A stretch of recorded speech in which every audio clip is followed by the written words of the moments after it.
Okay जी, सो अभी हम लोग 2024 के पेपर से स्टार्ट करके अभी कहाँ तक पहुँचे हैं हम? 24, 23, 22, 21, 2020। लास्ट क्लास में 2019 का पेपर डिस्कस किया था कल।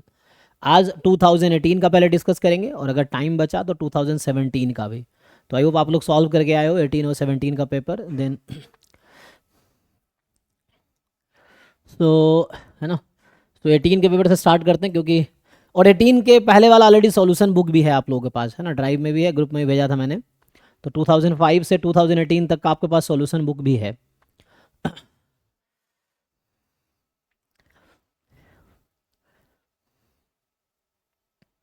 ना। तो ये सब नोटेशन है कुछ जो आपको पता ही है पहले से ना। R, R N, M transpose, F dash, P, E X variance, I I D uniform, A B. Phi का मतलब C D F of standard normal.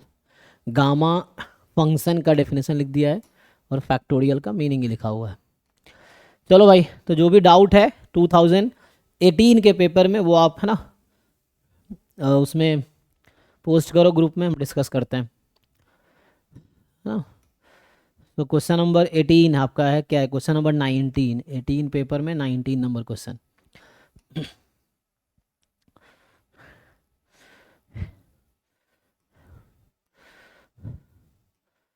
हम्म। तो यहाँ पे क्या होगा?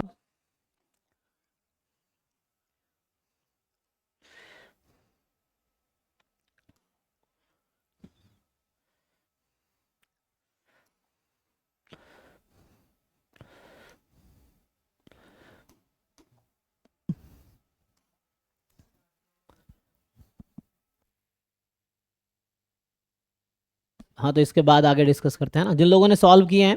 अभी 18 का ही पहले है ना, पहले पूरा 18 का पेपर डिस्कस कर लेंगे, फिर 17 में आएंगे। तो ये देखो, अभी जैसे पहला इन्होंने क्वेश्चन पूछा है 19 नंबर। तो कह रहा है X be a random variable with M G F. आपको एक एम जी एफ दे रखा है और probability X belongs to Q. तो इससे पहले जस्ट आपको मैं एक थ्योरम बता देता हूँ। सो ये होता है कि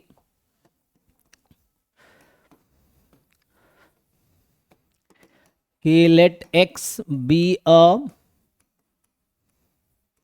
कॉन्टिन्यूअस रैंडम वेरिएबल एंड मान लो कोई सेट है, ई ही मान लो, ई एक सेट है, या कोई नया नाम दे दो, वहाँ पे क्या लिखा, क्यू।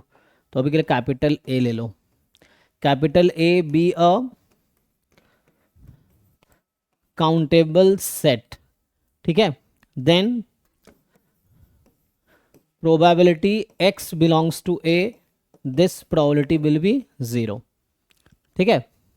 सो एक तो ये अप्रोच इस क्वेश्चन में यूज होगा कि एक्स कॉन्टिन्यूस रैंडम वेरिएबल है, ए कोई काउंटेबल सेट है, so probability X belongs to A will be zero, यही होगा।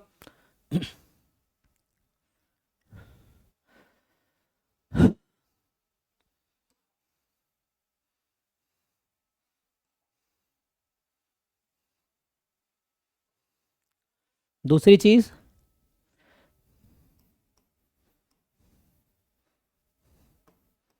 मान लो ऐसा है कि let F1 F2 dot dot dot Fn मान लो be PDFs of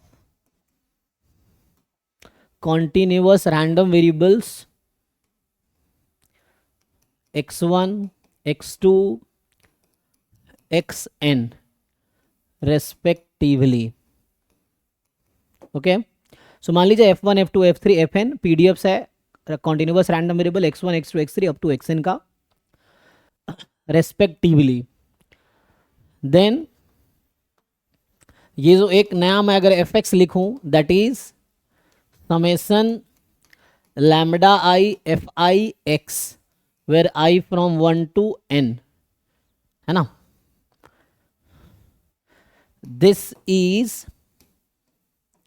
PDF of a continuous random variable x where ये जो लैम्डा आई का सम है ना, दिस इज वन, ठीक है।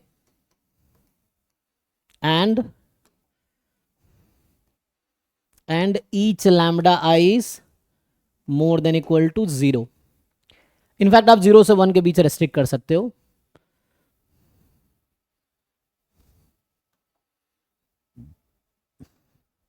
ओके देख लो, तो इसको बोलते हैं कॉन्वेक्स कॉम्बिनेशन है ना, this is the convex combination of N PDFs. So convex combination of जो कॉन्टिन्यूअस रैंडम वेरिएबल्स है उसके पीडीएफ का जो कॉन्वेक्स कॉम्बिनेशन होगा, this is a linear combination but sum इसका 1 हो गया। So this is also a PDF.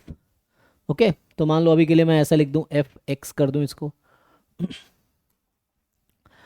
अगली चीज, अब अगर आपसे पूछा जाए कि व्हाट इज द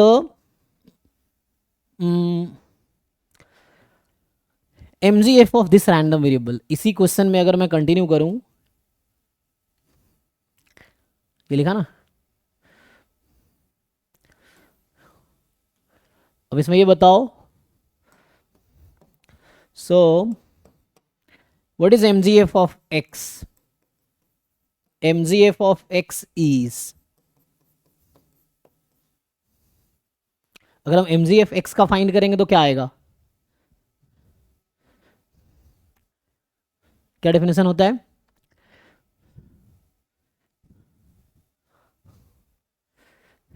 है ना, एक्सपेक्टेशन e की पावर टी एक्स, ये डेफिनेशन है। इसको फर्दर सिंप्लीफाई करेंगे तो क्या होगा, अगर कंटिन्यूअस है सो e की power T x into P D F of x D x, ये है जो भी सपोर्ट है, अभी मान लो माइनस इन्फिनिटी से प्लस इन्फिनिटी। अब ये पीडीएफ रखो, ये जो पीडीएफ यहाँ पे है ये क्या है, lambda 1 f1 plus lambda 2 f2 plus lambda 3 f3 and so on lambda N fn। तो इसको अगर तुम सिंप्लीफाई करोगे तो क्या आएगी, क्वेश्चन ये है, आफ्टर द एफ रखो यहाँ पे, इस एफ के प्लेस पे ये वाला एफ रखो और क्या आएगा बताओ। तो यहाँ जब पुट करोगे एम एक्स टी, तो ये होगा माइनस इन्फिनिटी से प्लस इन्फिनिटी ई की power T X summation lambda I F I X D X I from 1 to n, यही है, समेसन को बाहर निकाल दो, तो I from 1 to n lambda I बचा क्या, ई की power T X summation I पे, यहाँ कोई आई है नहीं तो इसको आप इनसाइड शिफ्ट कर सकते हो या इसको बाहर निकाल सकते हो, तो ये बचेगा integration of this into this जो कि आएगा एम आई टी। तो यहाँ से क्या समझ आया आपको,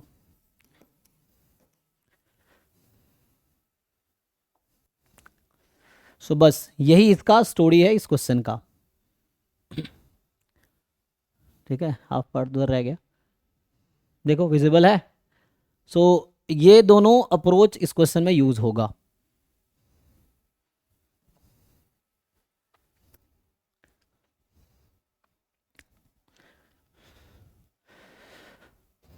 अब आओ क्वेश्चन पे, अब ध्यान से देखो ये क्या है। तो यहाँ पे है दिस इज, जो एम एक्स टी इन्होंने लिखा है ना, इफ एंड ओनली इफ भी वहाँ पे हो जाता है, you know M G F determine unique, M G F determine unique distribution ना, मतलब every M G F correspond to unique distribution, every distribution will have unique M G F, so uniqueness property.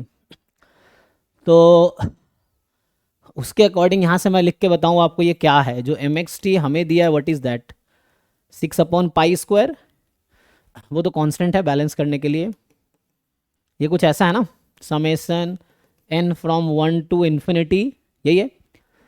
और इसको जरा पहचानो ये क्या है, वो जो लिखा है व्हाट इज दिस, e की पावर t²/2, चलो 1/n² को इग्नोर करो, इसको पहचानो, इसको पहचानते हो आप लोग, व्हाट इज e की पावर t²/2n, ये क्या है, किसका mgf है, नॉर्मल, नॉर्मल में क्या, अगर मैं लिखता हूं mn t है 0,1/√2 e की power t²/2n, so what is distribution of xn, mn is the mgf of xn, so what is distribution of xn, normal 0,1/√n 0 comma variance लिखते हैं ना हम लोग, 0 comma mu comma sigma square e की power mu t plus half sigma square t square, compare करो, तो mu तो 0 है, half sigma square t square, what is sigma square, 1/n ना, देखो half sigma square t square, sigma square की जगह 1/n है, ठीक है।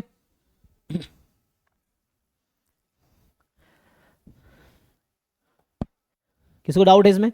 सो मैं क्या कर रहा हूँ, जो MGF मुझे गिवन है ना, वो इस वाले रैंडम वेरिएबल का ये MGF है. So I can write this thing as MNT. अब वो कन्वर्स भी है, जो मैंने लिखा पहले ना, उसका कन्वर्स भी ट्रू है इस थ्योरम का. इनफैक्ट मैं अगर बताऊं, इनफैक्ट आगे भी ट्रू है. जो मैंने यहाँ पे लिखा है ना, कि हमने ये कहा है कि आई थिंक यहाँ पे मोर ओवर, एक तो मैंने PDF लिख रखा है कॉन्वेक्स कॉम्बिनेशन में, दूसरा MGF लिख रखा है कॉन्वेक्स कॉम्बिनेशन में, और इनफैक्ट ये जो XI होगा, ये जो X है ना, ये समेशन लैम्डा आई XI है, ये भी है यहाँ पे.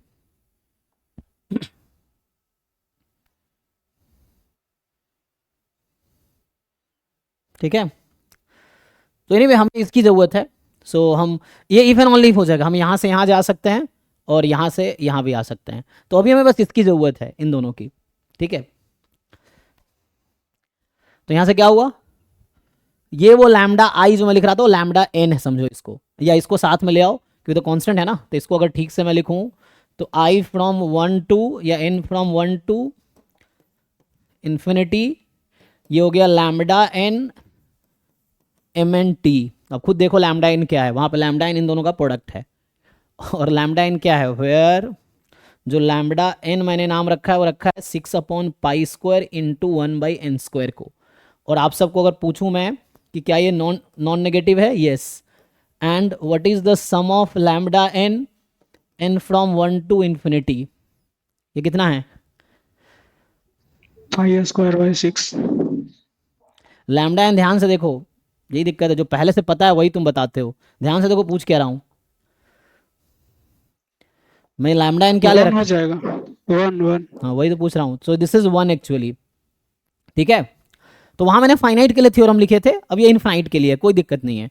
ठीक है, सो ये थ्योरम जो मैं लिखा ये इनफाइनाइट फाइनाइट के लिए लिखा था कि लैम्डा आई MIT इसी फॉर्म में है ना, आई की जगह n है और n फ्रॉम 1 टू इन्फिनिटी है.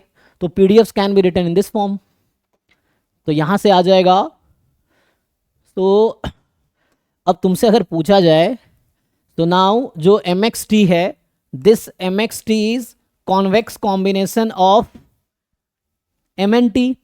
तो यहां से आएगा PDF of X is convex combination of this. Okay, अब ये जो FN है ये क्या है, ये तो नॉर्मल 0,1/n है, कॉन्टिन्यूअस है. तो यहां से क्या प्रूफ हुआ कि ये जो FNX है वो क्या है, वही तो है नॉर्मल 0n का PDF, 0,1/n का PDF. सो ये PDF जो लिख रहा हूँ है ना, ये PDF किसका है, इस वाले रैंडम वेरिएबल का, नॉर्मल 0. तो यहाँ से क्या समझ आया कि FNX एक PDF है, मतलब XN is a continuous random variable. तो यहाँ से ये समझ आया आपको कि XN is continuous random variable for all n belongs to natural number, and hence x is a continuous random variable, and hence probability of x belongs to q is 0 because अब ये आप जानते होगे q is countable set, set of rational number is a countable set. ठीक है, मतलब cardinality of count set of rational number and cardinality of set of natural number same ही होती है मैथमेटिकली. तो सेट ऑफ रैशनल नंबर एक countable set है and X continuous random variable है, इसीलिए इसकी प्रोबेबिलिटी 0 है according to the first theorem, है ना. इस थ्योरम के हिसाब से, ये जो पहला थ्योरम लिखा था इस थ्योरम के हिसाब से. कई प्रूफ है तो सिंपल है ना, प्रूफ्स में ज़्यादा यहाँ फोकस करता नहीं, but you can see proofs मिल जाएगा बुक में. एनीवे ठीक है, सो नेक्स्ट क्वेश्चन पे आते हैं. सो नाउ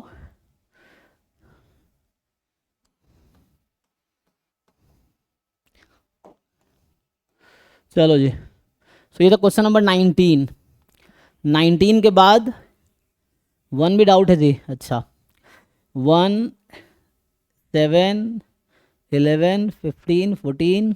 अच्छा,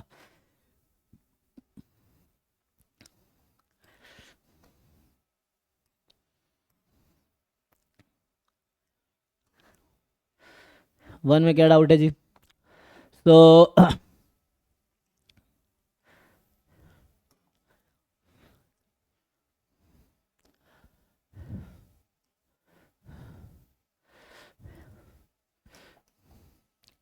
क्या कह रहा है ये कि X N be a sequence of real number जहां फर्स्ट टर्म 2 है, ठीक है, और एन प्लस वन आपका ये है।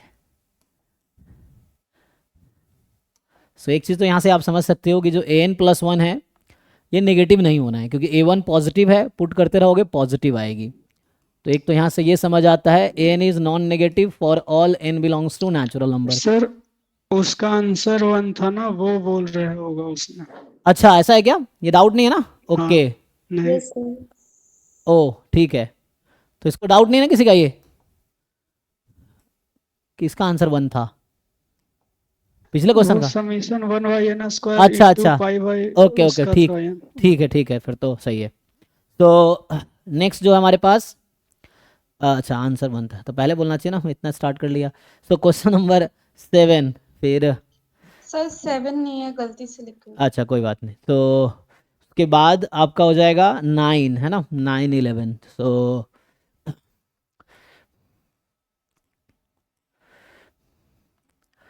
9 जो है ये भी सिंपल ही है। तो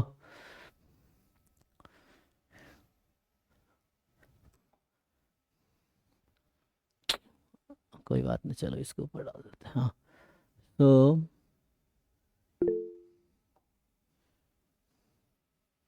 हम्म, सो 9 क्या कह रहा है कि कंसिडर 4 कॉइन्स लेबल्ड 1 2 3 4। मतलब पहले कॉइन पे मान लो 1 लिखा है, दूसरे पे 2 लिखा है, तीसरे पे 3, चौथे में 4 अलग अलग डिफरेंट कॉइन्स हैं। और suppose that probability of turning head in the single toss of ith coin is I/4। So probability of getting head on first coin is 1/4, probability of getting head on second coin is 2/4, probability of getting head on third coin 3/4, and probability of getting head on fourth coin is 4/4। ठीक है, तो corresponding आप tell भी निकाल लेंगे। तो ये question में लिखा हुआ है कि फर्स्ट कॉइन पे हेड आने की प्रोबेबिलिटी 1/4 है, सेकेंड कॉइन पे हेड आने की प्रोबेबिलिटी 2/4, थर्ड पे 3/4, फोर्थ पे 4/4। ठीक है, अब कह रहा है कि अ coin is chosen uniformly at random and flipped. तो 4 में से एक कॉइन आप रैंडमली सिलेक्ट कर रहे हो और उसको फ्लिप किया आपने। Okay, coin is chosen uniformly at random flipped, given that the flip result in a head. तो आपको गिवन है कि एक कॉइन आपने सेलेक्ट किया, तो ईच कॉइन को सेलेक्ट करने की क्या प्रोबेबिलिटी है? 1/4, मतलब 4 कॉइन मेरे पास है और इसने कहा है कि अ कॉइन इज यूनिफॉर्मली मतलब हर कॉइन को सेलेक्ट होने का इक्वल प्रोबेबिलिटी है, तो 1/4 ईच की प्रोबेबिलिटी है। सो जनरली हम लोग क्या करते हैं, जैसे E1 इवेंट लेंगे सेलेक्टिंग कॉइन 1, ऐसे ही E2 सेलेक्टिंग कॉइन 2, ऐसे ही E3 selecting coin 3, E4 selecting coin 4। अब गिवन क्या है, जो इवेंट हमें गिवन है कि कॉइन पे हेड आया, तो ए इवेंट में लेता था क्लास में। सो ए इज रिजल्ट या outcome on coin, selected coin is head. तो पूछ क्या रहा है अब कि the conditional probability that the coin was labelled either 1 और 2। So what is the probability of E1 union E2 given A. तो E1 E2 तो डिसजॉइंट होगा। E1 है पहले कॉइन पे, E1 मतलब पहला कॉइन सेलेक्ट करना, E2 सेकेंड कॉइन सेलेक्ट करना। तो हम एक कॉइन सेलेक्ट करते हैं, या तो फर्स्ट कॉइन आएगा या सेकेंड कॉइन आएगा, दोनों तो आएगा नहीं। तो इसका मतलब है कि you can simply break it into 2 part, E1 given A plus probability of E2 given A. ठीक है, probability of A union B is equal to P A plus P B when A and B are disjoint. ठीक है, तो यहां से आ जाएगा E2 given ए। Now अब निकालो, यह कंडीशनल प्रोबेबिलिटी बेस थ्योरम का क्वेश्चन है, ये इजी तो है। अलग अलग लगाओ Bayes theorem. E1 into A given E1 upon total probability of A. Total probability of A कितना है, दोनों में सेम ही होगा।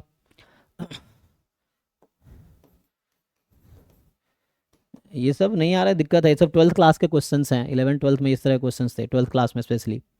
तो probability of E2 into A given E2 upon probability of A using Bayes theorem, ठीक है। इसको break कर सकते हैं, टोटल डिनोमिनेटर में टोटल प्रोबेबिलिटी यूज़ होगी अब। सो डिनोमिनेटर में आप टोटल प्रोबेबिलिटी यूज़ करेंगे तो आ जाएगा आंसर। सो देखो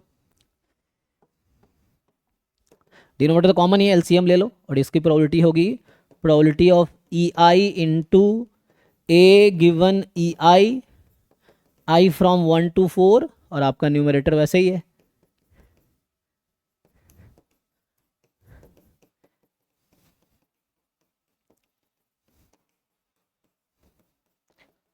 ठीक है, ये आ जाएगा। अब आप पुट कर दिया, सारी चीज़ें पता है हमें यहाँ पे, है ना। तो हमें क्या क्या ज़रूरत है यहाँ पे, ये तो ऑलरेडी पता है, E1 E2 E3 तो वो तो 1/4 ही था ना। So probability of E1 E2 मतलब सेलेक्ट करना है, तो E3 और E4 इन चारों तो यूनिफॉर्मली डिस्ट्रीब्यूटेड था, है ना। ये सब 1/4 है।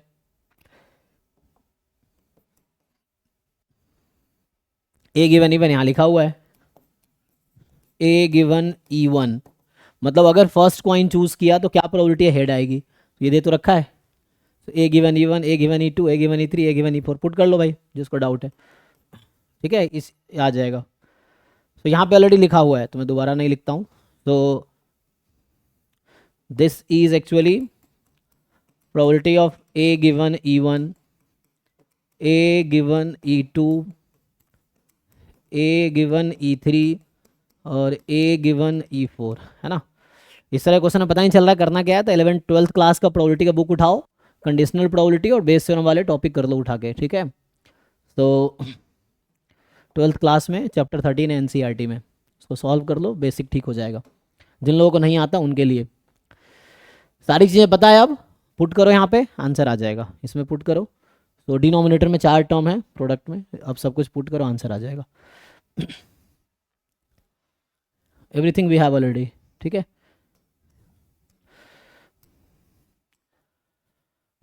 चलो जी नेक्स्ट क्वेश्चन पे आते हैं। सो 14th 9 के बाद क्या 11। सो 11th क्वेश्चन है,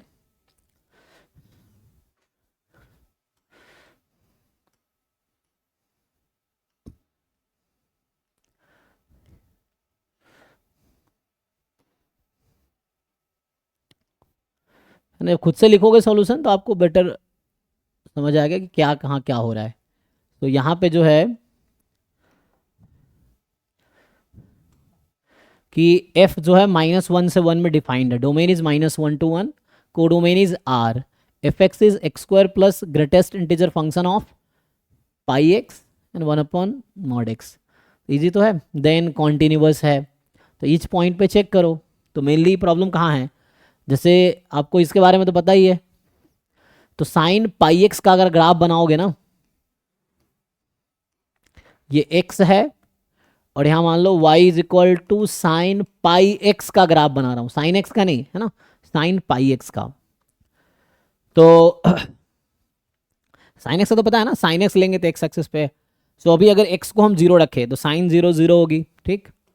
x को अगर 1/2 रखे तो वैल्यू 1 आएगी, x को 1 रखे तो वैल्यू पाई 0 आ जाएगी वापस, रफली, है ना, ये है। और फिर ऐसे ही तो हमें कहाँ तक जाना, -1 से 1 में ही देखना हमें तो यहीं पे स्टॉप हो जाएगा। डोमेन तो इतना ही है इस फंक्शन का ना, -1 से 1। जब x को -1/2 रखोगे तो साइन -1/2 -π/2 -1, तो ये आपका होगा -1, फिर यहाँ जाके मान लो, ठीक है, तो ये हो गया। तो ये नंबर -1 और ये वाला नंबर 1। अब सोचो, ये ग्राफ है x versus sign pi x.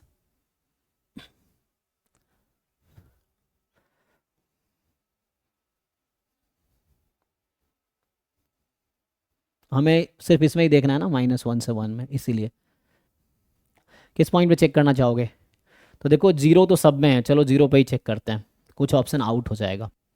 तो 0 पे अगर पूछा जाए आपसे limit x tends to 0 plus this function X square plus sine pi X upon 1 plus mod X.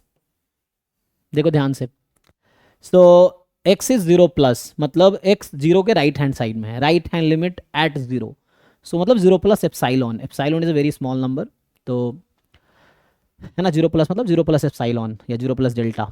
तो देखो 0 के राइट हैंड साइड में क्या हो रहा है, साइन पाई एक्स का क्या बिहेवियर है, sine pi x is positive और negative in the right hand limit of 0।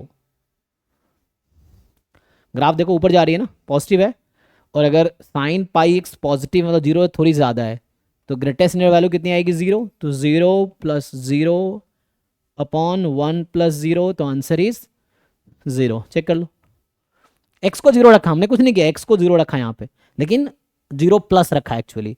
तो यहाँ पे कैसे डिसाइड हुआ, तो साइन पाई एक्स की वैल्यू 0 से थोड़ी ज़्यादा होगी because graph is above x axis, तो 0.001 लेट्स से, तो उसकी इंटीजर वैल्यू आएगी 0, तो इसीलिए ऐसा हो गया। Limit X tends to 0 minus X square plus sine pi X upon 1 plus mod X. अब x 0 के लेफ्ट हैंड नेबर मतलब 0 माइनस एप्साइलॉन या 0 माइनस डेल्टा, तो x 0 के लेफ्ट साइड में है, तो आपको दिख रहा होगा कि साइन पाई एक्स की वैल्यू नेगेटिव है, माइनस 0.01 टाइप की होगी, और माइनस 0.01 की इंटीग्रल वैल्यू कितनी आती है ग्रेटर फंक्शन, सो ये होगा 0 माइनस 1 1 प्लस 0, तो answer is -1। So function is not continuous at 0, क्योंकि left hand limit right hand limit equal आना चाहिए अगर 0 पे कॉन्टिन्यूअस होता तो। अब जिनको कुछ प्रॉब्लम है तो पूछो, फिर मैं बताऊंगा, ठीक है, नहीं तो मैं मान लूँगा तुम्हें समझ आ गया। तो क्या हुआ यहाँ पे, 0 पे कॉन्टिन्यूअस तो नहीं है, कह रहा है कॉन्टिन्यूअस है, तो 0 पे चेक किया है तो गलत है, डिसकॉन्टिन्यूअस हो सकता है, F is continuous except everywhere, ठीक है, अभी एक ही पॉइंट पे चेक किया है, तो अभी हम कुछ बता नहीं सकते, अब एक और पॉइंट कोई चूज़ करना पड़ेगा। तो एक काम करो, -1 पे चेक करते हैं तीनों में, या हाफ पे चेक करते हैं, तीनों में काम हो जाएगा। हाफ ले लो या -1 ले लो, मर्जी है, -1 ले, हाफ लेते हैं चलो, तो x को हाफ रखते हैं, so limit x tends to half plus, so limit x tends to half plus, x की वैल्यू 1/2 के राइट हैंड साइड में है, तो यहाँ पे आएगा 1 plus x square plus box sign pi X upon 1 plus mod x, यही है। नाउ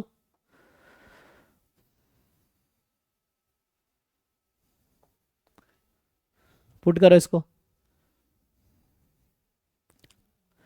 अब देखो हाफ के राइट हैंड लिमिट में, तो हाफ पे एग्जैक्टली फंक्शन की वैल्यू 1 है, हाफ के राइट हैंड साइड में जाओगे तो वैल्यू 1 से थोड़ी कम आएगी, मतलब 0.99 टाइप का कुछ, तो 0.99 पे इंटीजर वैल्यू कितनी आएगी 0, तो ये हो गया हाफ का square plus 0 upon 1 plus half, क्योंकि हम एक्स को हाफ रख रहे हैं, ठीक है ना, we are putting X is equal to half, तो हाफ के राइट साइड में वैल्यू 1 से थोड़ी कम होगी, क्योंकि 1 एग्जैक्टली हाफ पे आएगी, right hand left hand limit पे वैल्यू 1 से कम होगी, तो 0 पॉइंट समथिंग 0 कितना आ गया ये 1/4/3/2,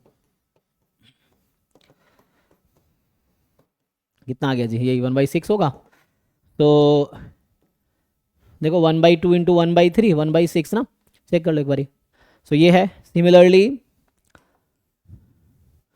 limit x tends to 1/2 minus X square plus box of sine pi X upon 1 plus mod X, तो यहाँ अब क्या है, फिर से आपको 1/2 के लेफ्ट हैंड लिमिट में देखना है, तो लेफ्ट हैंड लिमिट में वैल्यू 1 से कम ही रहेगी, तो इसका मतलब है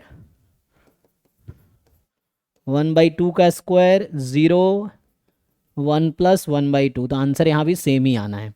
और 1/2 पे क्या होगा, तो अभी लिमिट निकाल रहे थे ना, व्हाट इफ, है ना, एट 1/2, सो ये तो अभी लिमिट निकल रहा था ना, right hand limit left hand limit, what is the value of function at 1/2, तो अब यहाँ एग्जैक्टली जब 1/2 रखोगे तो एक्स स्क्वायर, तो 1/2 का स्क्वायर, अब एग्जैक्टली 1/2 रख रहे हैं, तो एग्जैक्टली 1/2 पे वैल्यू 1 है, और 1 की इंटीग्रल वैल्यू 1 आएगी अपॉन 1 प्लस 1/2, यही है। क्योंकि एग्जैक्टली हाफ रखोगे तो sine pi by two, sine pi by two 1, 1 की इंटीग्रल वैल्यू 1, इंटीजर खुद आता है, तो ये इक्वल तो नहीं आएगा 1/6 के, आएगा जी? चेक कर लो, 1/6 तो नहीं आएगा, है ना? तो इसका मतलब है कि ये 1/2 पे भी कॉन्टिन्यूस नहीं है। तो ये कह रहा है कॉन्टिन्यूस एवरीवेयर एक्सेप्ट 0, तो ये तो 1/2 पे भी कॉन्टिन्यूस नहीं है। अब ये कह रहा है डिसकॉन्ट, अच्छा ओके, तो हमने क्या चेक किया? 0। अब मुझे एक पॉइंट बस चेक करना है, इसमें -½ है, वहाँ -½ नहीं है, तो मैं -½ पे ही चेक कर लेता हूँ। तो -½ पे क्या हो रहा होगा? -½ पे एग्जैक्ट वैल्यू है -1, और -1 के राइट हैंड लिमिट लोगे तो वैल्यू -1 से थोड़ी ज़्यादा आएगी, क्योंकि ऊपर है ना, अगर बिलो है तो लेस, एबव है तो मोर, तो ये -½ पे वैल्यू -1 है। सो जब वैल्यू -½ के राइट हैंड लिमिट लो या left hand limit low, in both cases function -1 से थोड़ी ज़्यादा आएगी। थोड़ी ज़्यादा का मतलब क्या? तो नंबर लाइन पे -1 के राइट में क्या होता है? हाँ, तो थोड़ी ज़्यादा आएगी, तो यहाँ -0.9 टाइप का, एंड तब भी वैल्यू -1 ही आएगी। तो इसका मतलब -½ पे तो कॉन्टिन्यूस होना है इसको। तो सीधा सीधा लिखता हूँ मैं, limit x tends to -½ left hand right hand नहीं कर रहे, सीधा सीधा। तो यहाँ से आ जाएगा x² box sine πx upon 1 + mod x, तो -½ रखोगे तो ये 1/4। अब ये x अप्रोच कर रही है -½ को, इट्स नॉट -½ है ना, टेंस टू मतलब डिलेटेड नेबरहुड यहाँ पे है लिमिट में। तो -½ के राइट में हो चाहे लेफ्ट में हो, वैल्यू -1 से थोड़ी ज़्यादा आनी है। थोड़ी ज़्यादा आने का मतलब है कि -0.99 टाइप की आएगी, और तभी वैल्यू इंटीजर वैल्यू में -1 ही आएगी। ठीक है, इंटीजर वैल्यू ना, तो ये है साइन πx है ना, साइन πx, और माइनस साइन -1/2, तो -1/2 है ना, और -1/2, तो इसकी वैल्यू है -1, मतलब सॉरी यहाँ -1/2 रखें, -π/2, साइन π/2 -1, और -1 से थोड़ा ज़्यादा लेंगे तब भी इंटीग्रल वैल्यू -1 ही आना है। तो ये जो आएगा दिस इज सेम एज -½ तो -½ पे तो कॉन्टिन्यूस है, तो ये कह रहा है डिसकॉन्टिन्यूस है। तो इट इज कॉन्टिन्यूस एट, है ना, तो ये फंक्शन जो है कॉन्टिन्यूस है -½ पे, बाकी पे डिसकॉन्टिन्यूस है। चेक कर लो एक बारी, जिनको डाउट है पूछो। सर 1/2 से थोड़ा कम ज्यादा वैल्यू हो रही है, तो साइन का 0 कैसे रख सकते हैं, साइन nπ की वैल्यू? हाँ, जैसे मान लो, चलो एग्जांपल के लिए आप x की वैल्यू 1/2 से थोड़ा कम बताओ, कोई नंबर 0.5 से थोड़ा कम, 0.4 ले लेते हैं, है ना, 0.45। तो बताओ साइन 0.4 पाई क्या लगता है, क्या आएगी? सर इंटू पाई भी है। हाँ वही कह रहा हूँ, Radian। साइन 0.4 पाई। हम्म। तुम्हें ये समझ आता है, ये जो पीक है, सो ग्राफ में, सर ग्राफ में देखिए। हाँ तुम खुद देखो ना, ये 1 है, तो 1 के बिलो पॉइंट क्या होगा? 1 से कम होगा या 1 से ज़्यादा होगा? सो 1 से तो कम होगा। हाँ, क्या होगा? तो वही बोल रहा हूँ, साइन 0.4 पाई 1 से कम होगा या 1 होगा?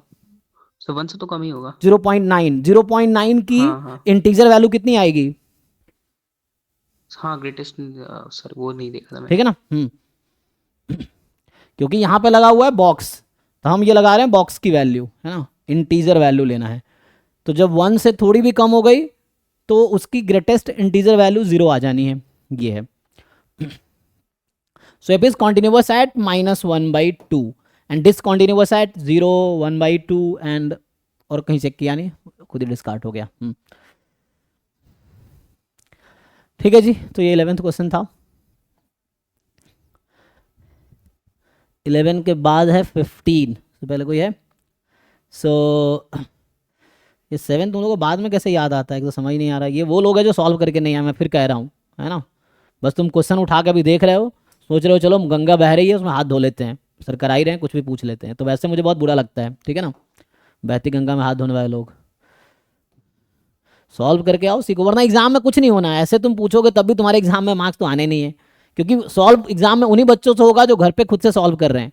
तुम्हें अगर लगता है कि कोई सॉल्यूशन दे दे और तुम्हें आ गया तो ये गलत फहमी में हो, सब एग्जाम में तुम्हें खुद ही समझ आ जाएगा कि तुमसे एग्जाम में क्वेश्चन हो क्यों नहीं रहे या मॉक टेस्ट में हो क्यों नहीं रहे, क्योंकि तुम खुद से ट्राई ही नहीं कर रहे, तुम डिपेंडेंट हो किसी और पे, कोई सॉल्यूशन दे दे फिर हम कर लें।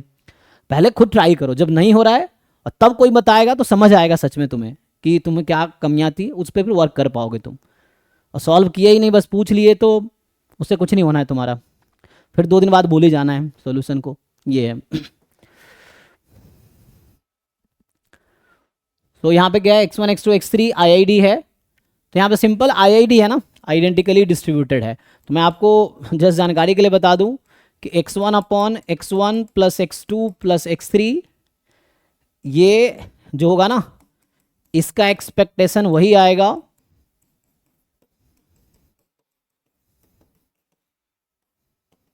बिकॉज IID है।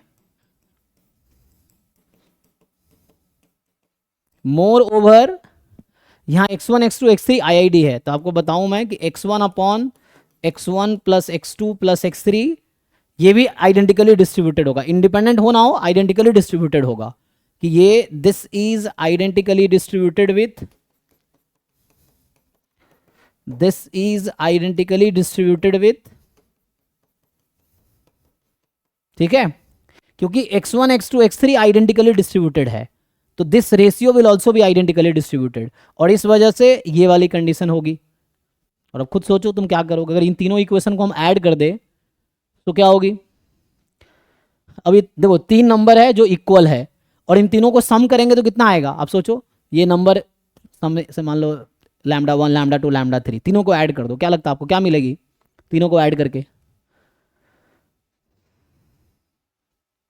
अगर मैं इन तीनों नंबर को ऐड कर दूं 1 यही आएगा ना जी, ये है, और ये तो कैंसिल हो गया है तो नंबर फिक्स नंबर आ गया तो 1 आ गया। तो इन तीनों को ऐड किया तो 1 आया और तीनों इक्वल है, तो खुद तुम सोचो कि 3 नंबर्स जो इक्वल्स हैं और सम 1 हो रहा है, so what does it mean. तो ये 2 है, इसको अलग अलग कर दो 2 पार्ट में,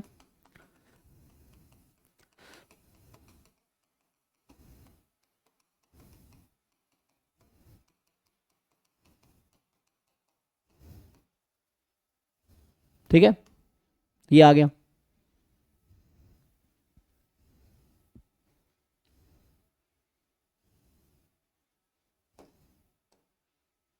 सो कुछ खास नहीं है, ठीक है। सो नेक्स्ट पे आते हैं। सो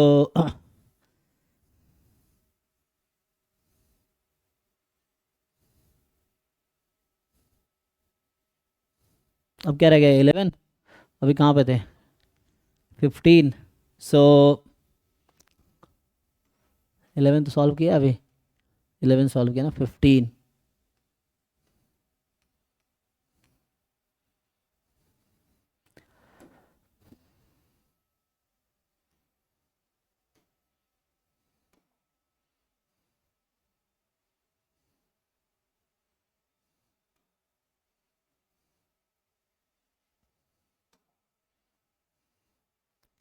देखो ट्राई करो।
ओके जी, तो F03 से R में डिफाइंड है इस तरह से है ना, पार्ट्स में, कि 0 है बिटवीन 0 एंड 1, एंड e की पावर एक्स स्क्वायर माइनस ई 1 से 2, e की पावर एक्स स्क्वायर प्लस 1 2 से 3। अब एक फंक्शन f डिफाइन किया, 0 से 3 इसका डोमेन है, f0 0 है, ओके, एंड fx आपको ये दे रखा है। सो क्या ये fx कॉन्टिन्यूअस फंक्शन है? ये स्मॉल fx क्या ये कॉन्टिन्यूअस है?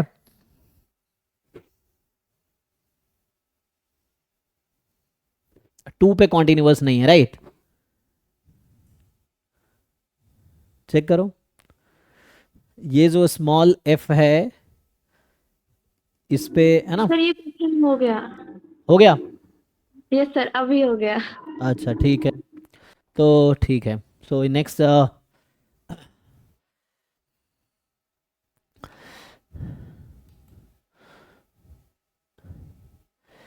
तो अगला क्या रहेगा? 15 के बाद 14 हो गया भाई, 14 क्या है? तो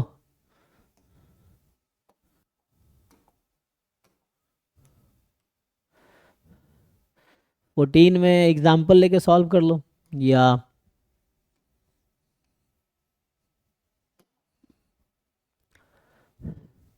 ये कह रहा है कि m कोई मैट्रिक्स है एक्स वाई जेड, और x क्या है? कॉलम वेक्टर, मतलब m कोई 3x3 की मैट्रिक्स है ना?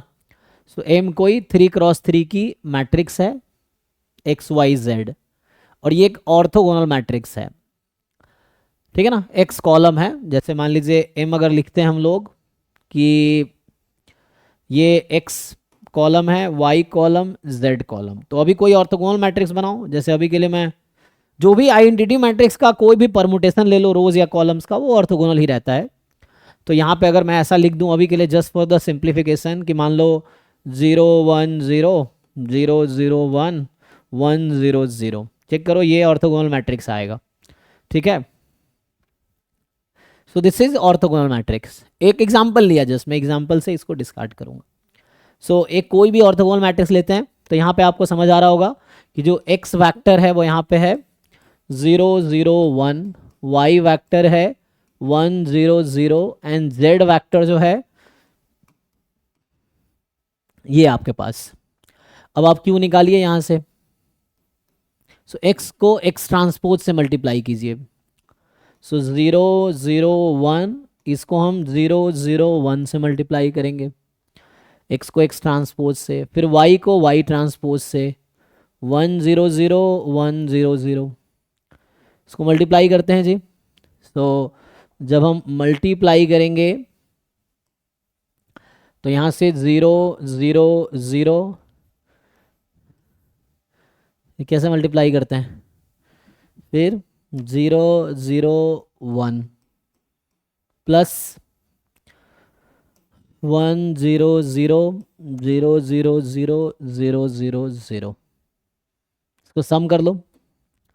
तो यहाँ से जो आपको Q चाहिए था वो Q आया, that for this M Q जो है मेरे पास ऐड कर लेते हैं। सो 1 0 0 एंड 0 0 0 0 0 1, ये अभी के लिए मतलब एक एग्जांपल ले रहा हूँ, इट्स नॉट जनरल प्रूफ नहीं कर रहे हैं, हम एग्जांपल ले रहे हैं। तो for this M you have this Q। अब चेक कर लो, तो पहला कह रहा है कि अब one counter example is enough to say false, किसी भी ऑप्शन को फॉल्स करने के लिए एक काउंटर एग्जाम्पल इनफ है, ठीक है? तो ये कह रहा है कि जो Q आएगा वो स्क्यू सिमेट्रिक आएगा। क्या आपको स्क्यू सिमेट्रिक दिख रहा है? स्क्यू सिमेट्रिक होने के लिए डायगोनल्स 0 होने चाहिए थे, ऐसा तो है नहीं, तो पहला तो ऐसे ही आउट हो गया। ये 3x3 की आइडेंटिटी मैट्रिक्स आएगी, क्या ये आइडेंटिटी दिख रहा है आपको? मुझे तो नहीं दिख रहा, तो ये गलत है। क्या Q² Q होगा? है जी, देखो क्या Q² Q होगा? Q को मल्टीप्लाई करो Q से,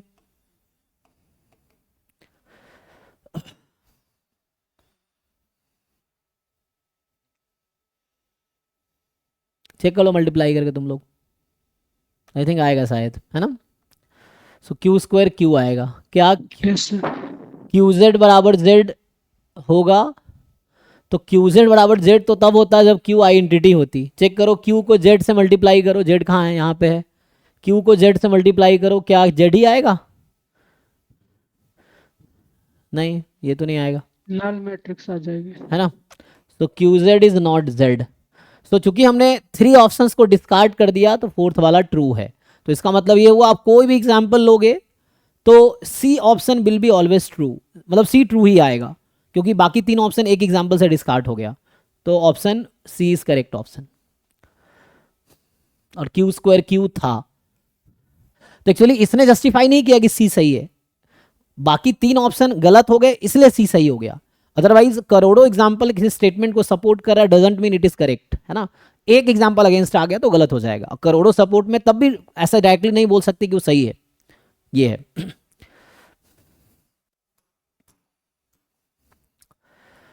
ओके, 14 के बाद 19 हो ही गया था, सो 15 हो गया है। अब बचा क्या, 60 नंबर सीधा। सो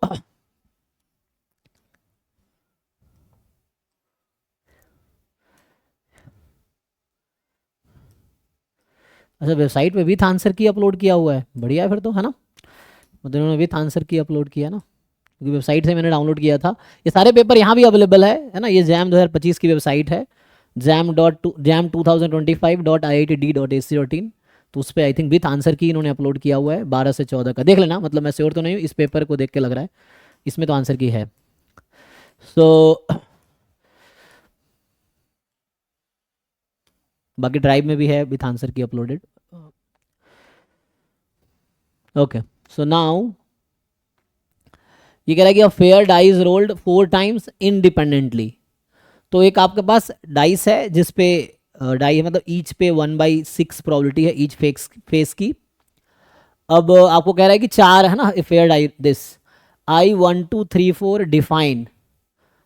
अच्छा एक मिनट, एक डाई को हमने 4 बार थ्रो किया, ठीक है ना। सो 4 टाइम्स हमने थ्रो किया, पहले डाई को एक बार, फिर उसी डाई को दूसरी बार, तीसरी बार, चौथी बार, 4 बार थ्रो किया। अब ये कह रहा है कि yi 1 है, अगर 6 आता है ith थ्रो पे, इसका मतलब ये हो गया कि y1 is 1 if 6 appears on first throw. अब मुझे खुद बताओ तो बाकी 0 कब होगी, इफ 6 डज नॉट appear, यही ना, if 6 does not appear on first throw. तो फर्स्ट थ्रो पे क्या क्या आ सकता है तुम सोचो, या तो 1 आएगी, 2 आएगी, 3 आएगी, 4 आएगी, 5 आएगी या 6 आएगी, कोई एक इनमें से हो सकता है। तो मुझे बताओ what is probability of y1 being 1, ये प्रोबेबिलिटी क्या है, and what is the probability of y1 being 0।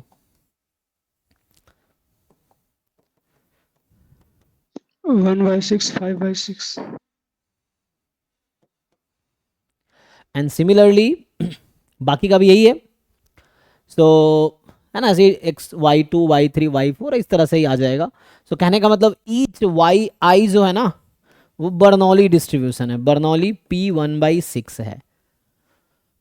Okay, और ईच थ्रो इंडिपेंडेंट है ना, पहला थ्रो पे क्या आया वो इफेक्ट नहीं करेगा दूसरे थ्रो पे क्या आएगा। मान लो डाइस को एक बार रोल किया, डाई को आपने, अगर 6 आया तो ये कोई गारंटी नहीं देता कि दूसरी बार 6 आएगी या 6 नहीं आएगी, क्योंकि वो इंडिपेंडेंट है। तो y1 y2 y3 y4 are independent random variable, क्योंकि थ्रोज इंडिपेंडेंट है।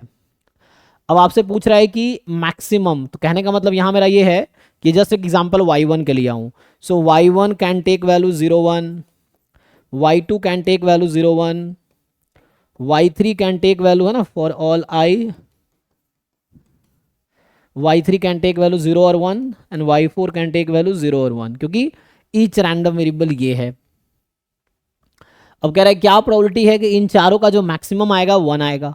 तो वैसे काउंट करोगे तो बहुत सारे पॉसिबिलिटी हो जाएंगे, लेकिन अगर इसको मैं 1 माइनस कर दूं तो देखो ईच रैंडम वेरिएबल या तो 0 होगी या 1 होगी। तो इसका जो मैक्सिमम अगर मैं डायरेक्टली लिख दूं यहां से कि maximum of y1 y2 y3 y4, ये भी या तो 0 आएगी या 1 आएगी, है ना, उसके अलावा तो कुछ आ नहीं सकता कि या तो 0 है या 1 है। सो अगर कॉम्प्लीमेंट लेंगे 1 minus probability maximum of y1 y2 y3 y4, उसने कहा था 1 आएगी, लेकिन पॉसिबिलिटी दो, या तो 1 आना या 0 आना है, तो कॉम्प्लीमेंट ले लिया तो 1 नहीं आने की प्रोबेबिलिटी, यहाँ लिख सकते हैं नॉट 1, और अगर 1 नहीं आएगी तो आएगी क्या, 0, क्योंकि दो ही पॉसिबिलिटी है। So is equal to 0। अब ये सोचना है कि 1 माइनस प्रोबेबिलिटी, अब ये 4 नंबर है जिसकी वैल्यू या तो 0 है या 1 है, इसकी मैक्सिमम वैल्यू आपकी 0 है, तो इसका क्या मतलब, इंडिविजुअल वैल्यू क्या होनी चाहिए, individual y1 y2 y3 y4 क्या होगा, 0। तो ये क्यों नहीं तुम सॉल्व कर पाते हो भाई, तुम्हारा ही डाउट है ना ये, जब यहां तुम्हें समझ आ रहा है तो घर पे क्यों समझ नहीं आ रहा है, घर पे समझ तब आएगा जब एक्सपेरिमेंट करोगे, थोड़ा टाइम दोगे, कोशिश करोगे, ये चीज़ है। मतलब खुद से सोचोगे क्या क्या कर सकते हैं, तो वैसे तुम सोचोगे तो ये भी एक बार आइडिया आ जाएगा, ये चीज़ें। सो मतलब एग्जाम में भी तुम्हें सॉल्यूशन तभी क्लिक करेगा ना जब तुमने घर पे बहुत सारी गलतियां की, तुमने वो देखे ना, जैसे अभी हम देखते हैं वो तुमने सर्कस में जो होता है ना, 4 बोतल को एक साथ लोग उछाल रहा होता है, तो मैं उन बच्चों को बोलना चाह रहा हूँ जो सोचते हैं कि क्वेश्चन पढ़े और सीधा सीधा मुझे आंसर क्लिक हो जाए, ये वही बात हो गई कि पहली बार तुम बोतल उछालना शुरू कर रहे हो और 3 बोतल एक साथ उछाल ले रहे हो, लेकिन तुम्हें ये नहीं पता कि जो बंदा सर्कस में वो 3 बोतल को एक साथ उछाल रहा है ना, वो उससे पहले उसने हजारों बार पहले वो प्रैक्टिस कर चुका है और हजारों बोतलें उसने तोड़ी हैं। तो मैं तुम्हें यही कहना चाहता हूँ, जिन लोगों को एग्जाम में तुम चाहते हो कि तुम्हारे क्वेश्चन पढ़े और तुम्हें क्लिक हो, तो ऐसा तब होगा जब घर पे तुम हजारों बोतलें तोड़ोगे, मतलब घर पे 1000 गलत तरीके से सॉल्व करने की कोशिश करोगे, तब जाके एग्जाम में सही तरीका क्लिक होगा, वरना जो गलत तुम्हें घर पे क्लिक हो रहा है वही एग्जाम में भी क्लिक होगा। तो until you have to process, उस पॉइंट तक करना पड़ेगा कि एग्जाम में 3 घंटे 60 क्वेश्चन है, वरना एक्सपेरिमेंट करते करते एक क्वेश्चन में 3 घंटा निकल जाएगा, तब भी आंसर नहीं आएगा। जो बच्चे घर पे खुद से नहीं कर रहे हो तुम प्रैक्टिस और सिर्फ सॉल्यूशन के भरोसे हो, उससे क्या होगा, एग्जाम में क्वेश्चन पढ़ोगे तुम्हें क्लिक नहीं करेगा और 3 घंटे तुम ये सोचते रह जाओगे कैसे होगा, इस तरह से है। तो क्लिक उन बच्चों को एग्जाम में करेगा जो घर पे बहुत सारे अलग अलग तरीके से ट्राई करते हैं, कोशिश कर रहे हैं। जब 1000 गलत तरीके लगाओगे तब जाके एक तरीका तुम्हें सही मिलेगा और एग्जाम में वही तरीका सीधा तुम्हें क्लिक होगा, तो वहां तुम्हें एक्सपेरिमेंट नहीं करना पड़ेगा एग्जाम में, घर पे एक्सपेरिमेंट करोगे तो, घर पे एक्सपेरिमेंट नहीं करोगे तो एग्जाम में एक्सपेरिमेंट करना पड़ेगा तुम्हें, और तब एग्जाम में टाइम किल होगा, 20-30 क्वेश्चन अटेम्प्ट कर पाओगे, ये होगा। इसलिए एक्सपेरिमेंट करो, अलग अलग तरीके से ट्राई करो, कोशिश करने का है ना, कोई एक तरीका तो हो ही जाएगा, ये है। सो इसमें क्या होता है, तो यहाँ पे सिंपली इसको ब्रेक करोगे, y1 is 0, y2 is 0, y3 is 0 and y4 is 0, और ये सब आइडेंटिकली डिस्ट्रीब्यूटेड है ना, क्योंकि ईच yi बर्नौली है तो आइडेंटिकली डिस्ट्रीब्यूटेड है, सबकी डिस्ट्रीब्यूशन बर्नौली 1/6 ही है, तो 0 की प्रोबेबिलिटी कितनी हो जाएगी सबकी, 5/6, तो 5/6 की पावर 4, तो यहां से क्या आएगा, 1 माइनस कर दो, सिंप्लीफाई, जो आएगा वही आंसर है, ठीक है। 625 and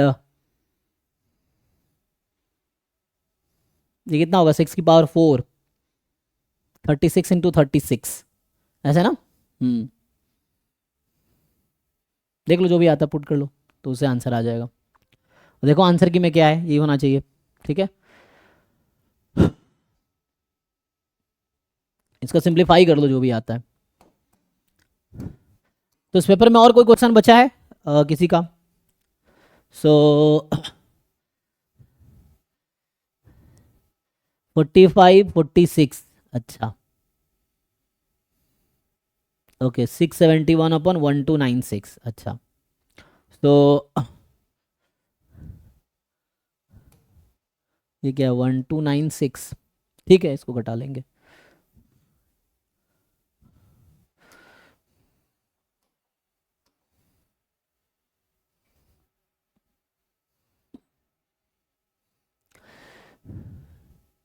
$36, $45, $46,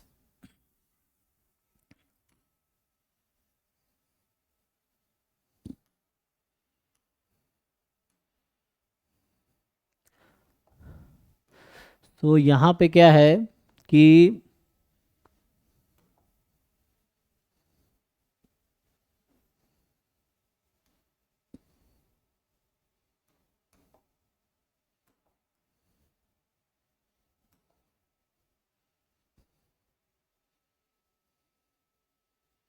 So x1 x2 dot dot dot xn be a random sample from distribution with PDF.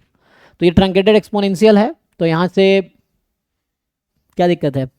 So a 95% confidence interval of theta has to be finite length. तो ज़रूरी है अगर हम वन साइडेड कॉन्फिडेंस इंटरवल बनाएंगे, मान लो इस type का, late से कोई T1 एस्टिमेटर है, T1 से इन्फिनिटी, तो वन साइडेड जो भी कॉन्फिडेंस इंटरवल है उसका लेंथ हमेशा इन्फिनाइट होती है, तो ये तो ज़रूरी नहीं है ना। 95% कॉन्फिडेंस इंटरवल बनाएंगे। सो नाउ बोल रहा है कि minimum of this to this is a 95%। यहाँ डेफिनेशन लगाओ बी वाले ऑप्शन में कि probability x1 plus 1/n ln 0.05 less than theta less than first order statistic. ये सॉल्व करो तो इसमें क्या है, ये लास्ट क्लास में एक क्वेश्चन पिछले क्लास में भी था ना। तो theta minus first order statistic हो जाएगा 1/n ln 0.0520। इसको उल्टा कर लोगे तो इधर आ जाएगा ये। अब ये प्रोबेबिलिटी निकालो, है ना। सो ये प्रोबेबिलिटी निकालो, तुम लोग खुद फाइंड करो, ये प्रोबेबिलिटी आएगी 95%। आई थिंक ये करेक्ट है।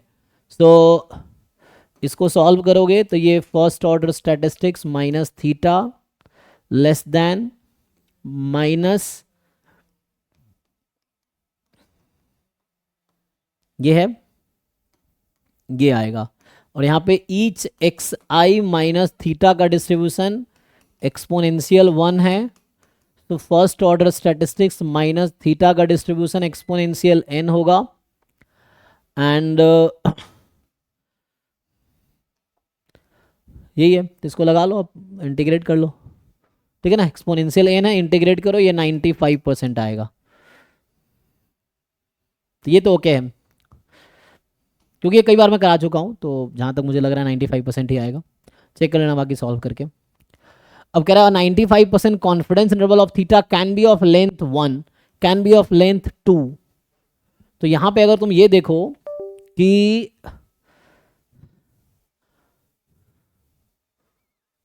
यहाँ पे क्या x1 माइनस थीटा है और इसका डिस्ट्रीब्यूशन एक्सपोनेंशियल डिस्ट्रीब्यूशन है ना। तो एक्सपोनेंशियल डिस्ट्रीब्यूशन है,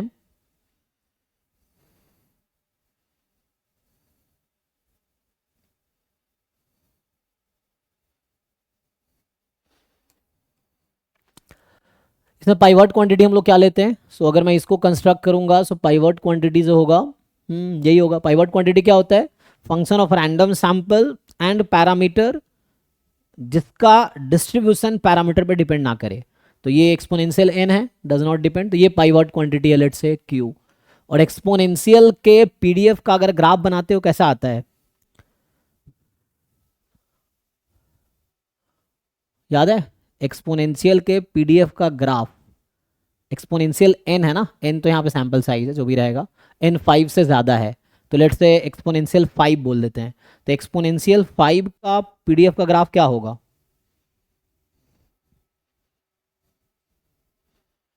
कैसा शेप होगा, देखो ग्राफ बना के देखो पीडीएफ का।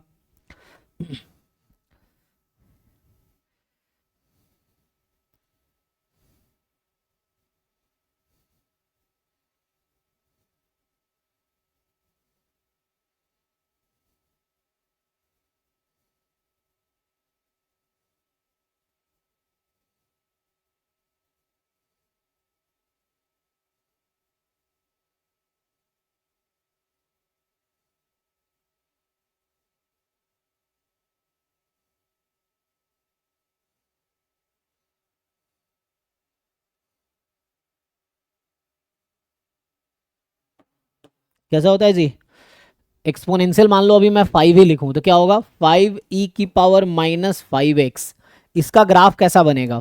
अभी के लिए मैंने एक्सपोनेंशियल 5 कह दिया। So x more than equal to 0, तो e की पावर माइनस x का ग्राफ तो आप लोगों को बनाना आता ही होगा। तो 0 रखेंगे तो वैल्यू कितनी आएगी, 0 रखने में वैल्यू आएगी 5, राइट। तो ये 5 से स्टार्ट होगा, जस्ट मैं इनको 5 रख के चेक कर रहा हूँ। सो यहाँ से स्टार्ट होके I think it will start decreasing, decreasing function है ये। x को अगर प्लस इन्फिनिटी लेंगे तो 0 आ जाएगी। सो graph will be something like this, ठीक है जी, इस तरह ग्राफ। अब खुद सोचो आप कि 95% प्रोबेबिलिटी लाने के लिए, हाँ, can we have length 1? Yes, I think this fine. तो अगर वन साइडेड बनाओगे ना, अच्छा लेंथ 1, तो कैन बी ऑफ लेंथ 1, हाँ, जैसे यहाँ पे हम देखेंगे डिफरेंट लेंथ का हम इंटरवल कंस्ट्रक्ट कर सकते हैं। जब पाइवट, तुम्हें अगर पता हो कि how to construct confidence interval, जो हम क्लास में डिस्कस करते हैं, तो उसके इसमें यही करते हैं ना कि हम लोग लेते हैं कि Q मोर देन समथिंग, मान लो कोई C1 है less than C2, this is 95%। फिर इसको सिंप्लीफाई करके समहाउ हम लोग निकालते हैं theta more than T1 less than T2, this is 95%। ये अप्रोच होता है कॉन्फिडेंस इंटरवल कंस्ट्रक्ट करने का, है ना, पाइवटल क्वांटिटी से। सो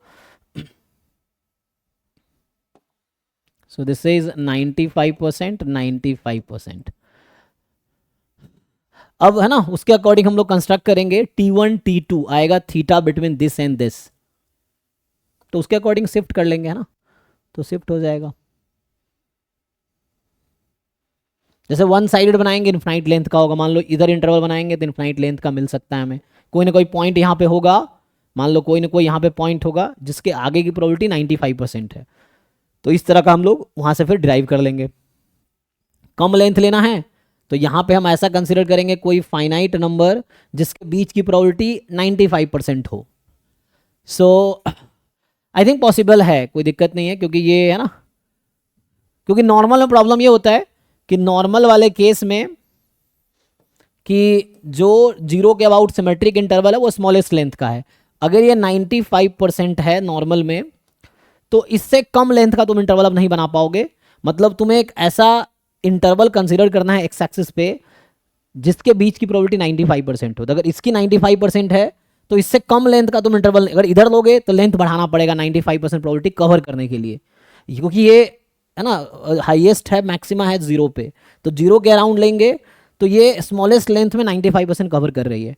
अगर मैं कहीं इधर शिफ्ट करूंगा तो लेंथ को इंक्रीज करना पड़ेगा, तो यहाँ स्मॉलेस्ट लेंथ है। यहाँ पे क्या है कि अगर हम जैसे इसके अराउंड बात करें तो ये तो है ना यहाँ पे टच कर रही है, तो इधर प्रोबेबिलिटी ज़्यादा होगा। तो 95% में कोई नंबर लेके देखो यहाँ से, तो क्या कर सकते हैं हम लोग, जैसे इसका लेंथ तुम निकालोगे समथिंग आएगा ना n को रख के, तो होगा, अगर n लार्ज होगा तो उसके लिए मुझे लगता है कि मिल जाएगा, ठीक है ना। So that can be constructed. ये इनफैक्ट किसी भी लेंथ का कॉन्फिडेंस इंटरवल बनाए जा सकते हैं बाकी डिस्ट्रीब्यूशन। नॉर्मल में ये है कि ये स्मॉलेस्ट लेंथ का है, इससे कम लेंथ का नहीं बना पाएंगे। बाकी डिस्ट्रीब्यूशन में पॉसिबल है, यहाँ स्पेशली इस तरह केस है तो यहाँ पॉसिबल है। काई स्क्वायर में भी हो जाएगा, मतलब chi square in the sense कि जब डिस्ट्रीब्यूशन काई स्क्वायर बनेगा तब भी हो जाएगा, है ना। सो यहाँ पे क्या है कि लेंथ हमें 1 रखना है और प्रोबेबिलिटी 95% आ जाए। लेंथ 2 रखना है तो उसके हिसाब से तुम शिफ्ट कर दोगे, क्योंकि अगर इधर जितना ज़्यादा शिफ्ट होगे लेंथ उतना इंक्रीज करना पड़ेगा 95% प्रोबेबिलिटी लाने के लिए। इधर जितना शिफ्ट करेंगे, इधर जितना रहेगा तो उससे आ जाएगा। तुम यहाँ n को कुछ रख के चेक कर लो, चाहो तो इसका लेंथ निकाल लो। इसका लेंथ कितना है, इसका लेंथ है -1/n ln 0.05, है ना। इसका लेंथ निकालेंगे तो b - a, और ये कितना आता है, ये कैलकुलेटर से निकालो जरा, कितना आता है 2.99/n 0.99 2.99 2.99/n। ओके, सो ये आ गया 2.99/n। अब मान लो n अगर लार्ज है तो इसको कहाँ ले जा सकते हो आप, 0 की तरफ। चलो n को 5 रख देते हैं, n को 5 रखेंगे तो इसकी वैल्यू कितनी आएगी, 5 स्मॉलेस्ट वैल्यू है n की, 5 is the smallest value of n, तो 2.99/5 कितना आएगा, ये अराउंड 0 पॉइंट समथिंग आएगा। तो यस, है ना, ये लेंथ इंटरवल है तो बनाए जा सकते हैं। तो ये 0, इसका लेंथ जो है 0 पॉइंट समथिंग में आ जाएगा, तो 0 पॉइंट समथिंग में आ जाएगा ना। n लार्ज लेंगे तो ये 0 पे चली जाएगी, अगर n बहुत लार्ज लिए तो 0 लेंथ मतलब अप्रॉक्स 0 को कन्वर्ज, मतलब 0 को टेंड करेगी। और अगर n 5 है तो इंटरवल 0 पॉइंट, तो यस 1 लेंथ 2 लेंथ का तो बनाया जा सकता है, बिकॉज इसका खुद लेंथ वैसा है, 0 पॉइंट समथिंग का लेंथ है, तो इससे लार्जर लेंथ का इंटरवल तो हम कुछ भी किसी भी लेंथ का इंटरवल बना सकते हैं। सर इसमें हम ये कह सकते हैं ना कि अगर हम 1 डालते हैं वैल्यू, हाँ, 3 डालते हैं तो फिर इसकी वैल्यू 1 आ जाएगी। 3 नहीं डाल सकते ना आप, हाँ सर, तो फिर कैसे पॉसिबल है? नहीं नहीं नहीं, आप समझे नहीं। यहाँ पे अभी 5 रखा तो कितना आया ये 0.5 something 0.5 zero something. Point six हाँ ठीक है 0.6। तो अब मैं आपको ये बताना चाह रहा हूं कि इन 5 की वैल्यू के लिए 0.6 से लेके इनफाइनाइट लेंथ तक का किसी भी लेंथ का इंटरवल बनाया जा सकते हैं। मतलब मिनिमम लेंथ 0.6 है, 0.6 से लार्जर लेंथ का कोई भी एक रैंडम नंबर बताओ, उस लेंथ का इंटरवल बनाया जा सकते हैं 95%। कैसे डिसाइड होता है? तो यहां से देखो ना कि आपको समहाउ 95% प्रोबेबिलिटी कवर करनी है। तो जब आपने यहां पे कहा कि 0.6 में ही लेंथ में ही 95% प्रोबेबिलिटी आ गई, तो मैं इंटरवल को थोड़ा राइट शिफ्ट कर दूंगा। तो जब आप कोई राइट साइड है, मान लो 0.6 लेंथ का इंटरवल लेता हूं, तो यहां प्रोबेबिलिटी 95% से कम आएगी, ज्यादा आएगी राइट में शिफ्ट होने पे प्रोबेबिलिटी? फिर से समझो, ये मेरे पास है, अभी के लिए मैं जस्ट आपको समझाता हूं कि इस इंटरवल का लेंथ 0.6 है और ये प्रोबेबिलिटी 95% है। अब मैं आपको ये बोलना चाह रहा हूं कि यहां पे मैंने एक इंटरवल बनाया जिसका लेंथ 0.6 है, ये प्रोबेबिलिटी 95% से कम होगी या ज्यादा होगी? कम तो 95% लाने के लिए मुझे लेंथ बढ़ाना पड़ेगा, घटाना पड़ेगा? बढ़ाना पड़ेगा। तो 1 ले आएंगे हम बढ़ा के, ओके सर। 2 भी ले आएंगे। हम जितना आगे शिफ्ट करेंगे मुझे लेंथ उतना इंक्रीज करना पड़ेगा 95% प्रोबेबिलिटी कवर करने के लिए। अगर मैं यहां पे लूंगा ना 0.6 लेंथ का, तो ये हो सकता है 10% ही आए। तो हम ऐसा एडजस्ट करेंगे इंटरवल को कि लेंथ 2 हो जाए और प्रोबेबिलिटी 95% हो जाए। तो जैसे राइट में जाओगे 95% कवर करने के लिए you have to increase the length. तो स्मॉलेस्ट लेंथ इधर मिलेगा, जितना आगे बढ़ोगे you have to increase length to cover 95% probability. ये चीज है। तो we can select 2 suitable point जिसका लेंथ 1 हो और प्रोबेबिलिटी 95% कवर करे। वो हम अपने हिसाब, क्योंकि ये एट द एंड 0 पे चली जाएगी, तो हम अपने हिसाब से एडजस्ट कर लेंगे। तो इसको जैसे ये होगा 80% मान लो, तो हो सकता है मुझे इंटरवल का लेंथ बढ़ाना पड़े, तो मैं इंटरवल का लेंथ 1 ले लूंगा, तो हो सकता है 95% आ जाए। नहीं आएगा थोड़ा आगे पीछे शिफ्ट करके वी कैन एडजस्ट। तो 0.6 अगर वो नंबर है तो 0.6 से इनफाइनाइट लेंथ का किसी भी लेंथ का इंटरवल बनाए जा सकते हैं।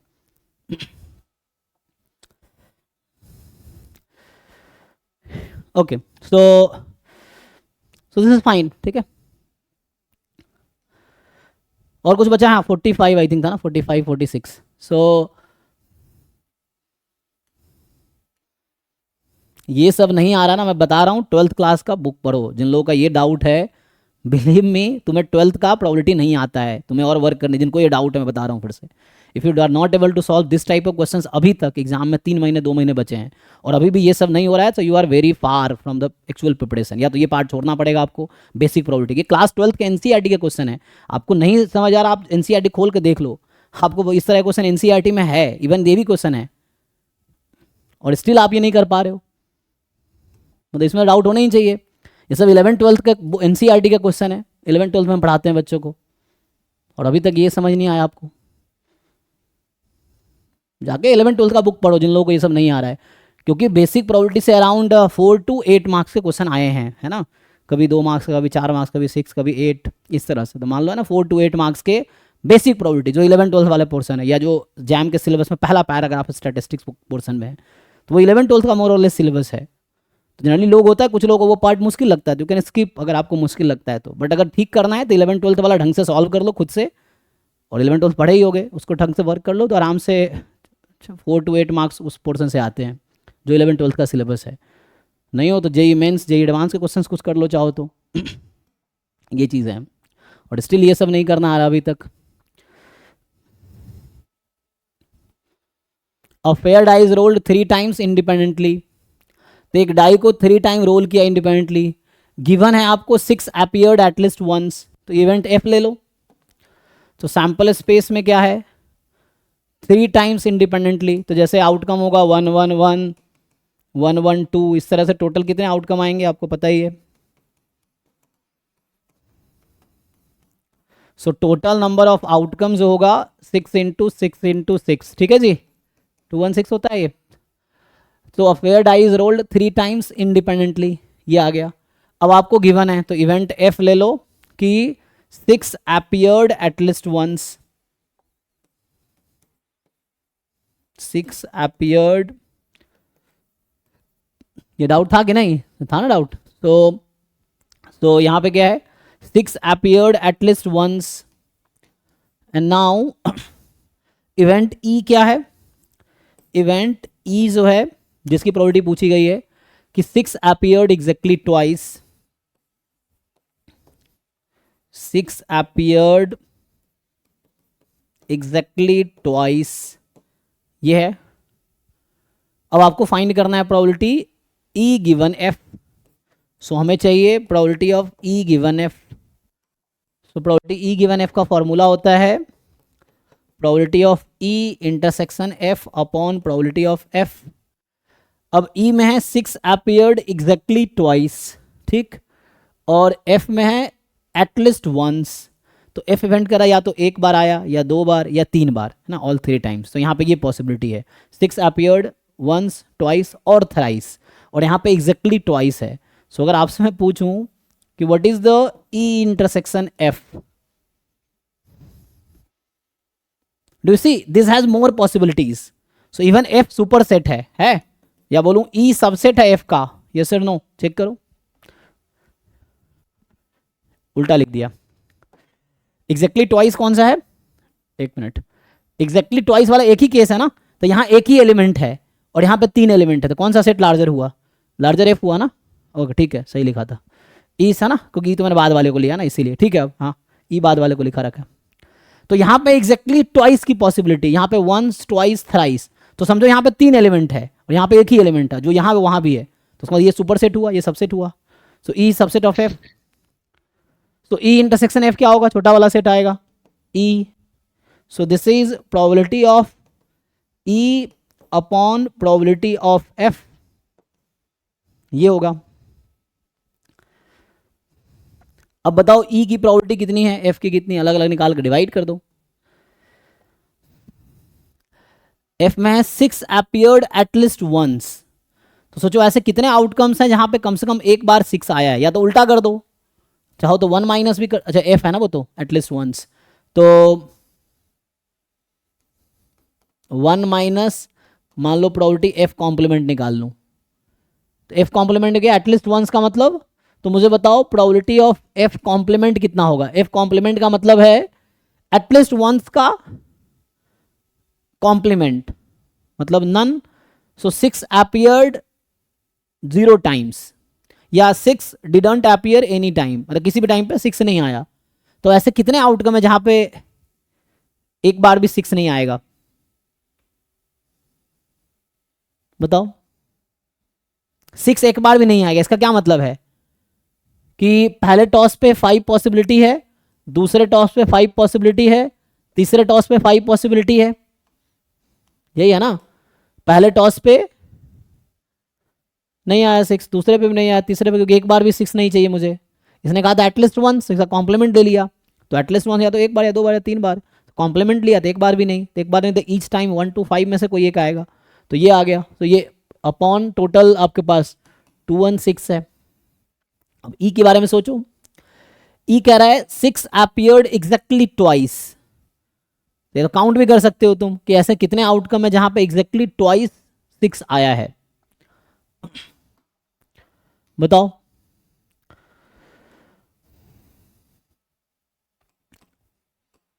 चलो 6 यहां हो सकता है, 6 यहां हो सकता है, या 6 यहां हो सकता है, तो यहाँ पे कोई भी एग्जैक्टली ट्वाइस है, यहाँ 5 पॉसिबिलिटी है, यहाँ 5 पॉसिबिलिटी है, यहाँ 5 पॉसिबिलिटी है, तो 5 + 5 + 5 15 आउटकम है यहाँ पे टोटल।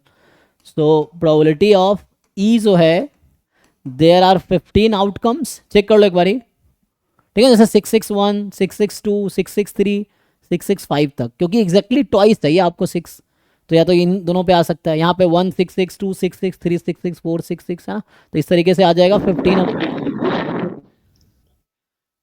क्या बोल रहे भाई? सर इजीली हो जाता अगर x जैसे 3 टाइम्स इंडिपेंडेंटली, तो x फॉलो करा बाइनोमियल 3, 6 अपीयर बोल रहा है, प्रोबेबिलिटी ऑफ सक्सेस 1/6। हाँ ठीक है, उस तरीके से भी कर सकते हो, मुझे कोई दिक्कत नहीं, ये ठीक है ना जो मैंने किया है, तो इससे सॉल्व कर लो, बाकी जैसे समझ आ रहा है वैसे करो, कोई दिक्कत नहीं है, कैसे भी सॉल्व करो, तुम्हारी मर्जी है ना। एक क्वेश्चन 1000 तरीके से हो सकते हैं, तुम खुद ट्राई करोगे अलग तरीका आएगा। तो अभी मुझे ये समझ आया, मैंने ये सॉल्व किया, अब ये एक्सेप्ट करो, अब बाकी खुद एक्सपेरिमेंट करो नया तरीका। सो ये आ जाएगा 125/216। एक बार चेक करो आंसर आ रहा है कि नहीं आ रहा है, ठीक है ना, देख लो। तो एलसीएम ले लोगे तो ये 15 और ये 216 माइनस 125, तो 91 191 है, सिर्फ 91, सिर्फ 91 ना, देख लो, ठीक है।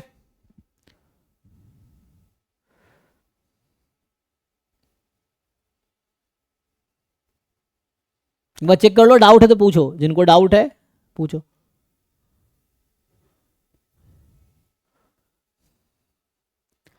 चलिए नेक्स्ट। अच्छा 46 भी है नेक्स्ट। सो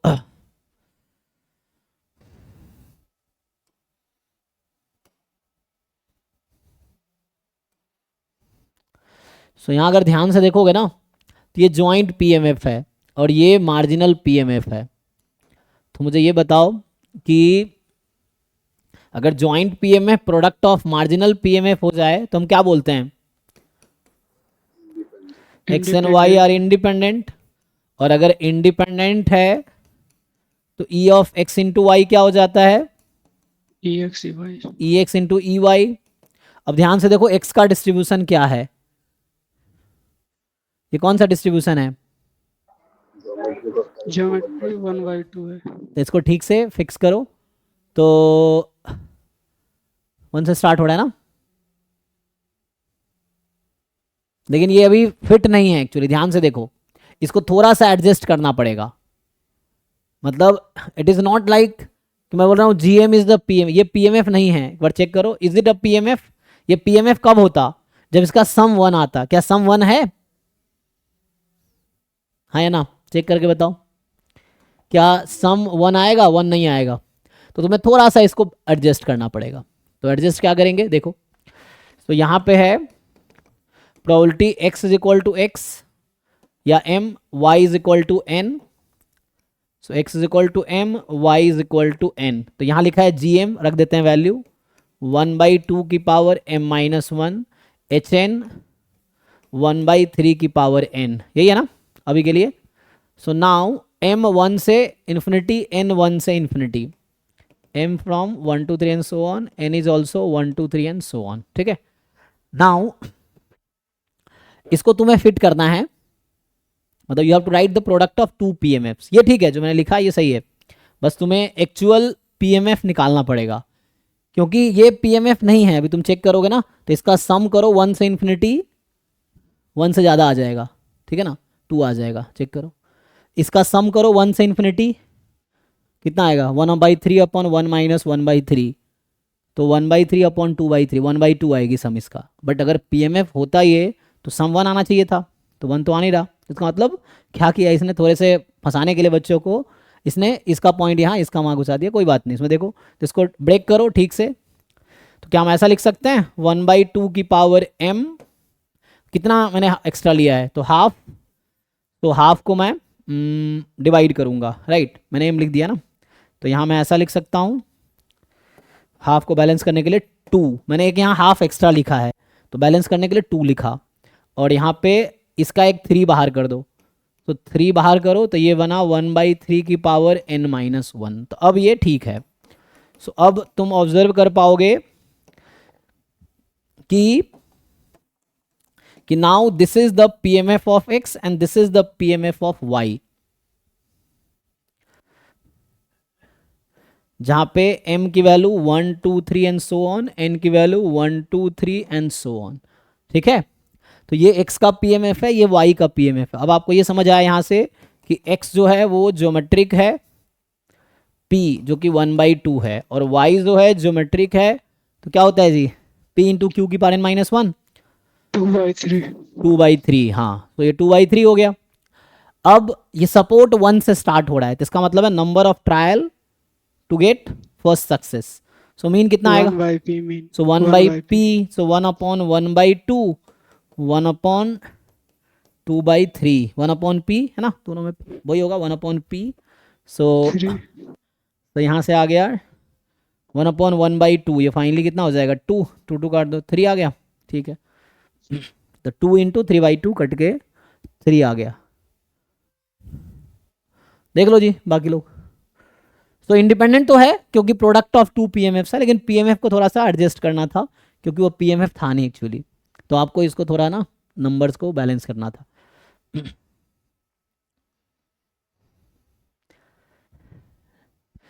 तो ये हो गया। और कोई क्वेश्चन है बाकी जी? तो नाउ हो गया ना।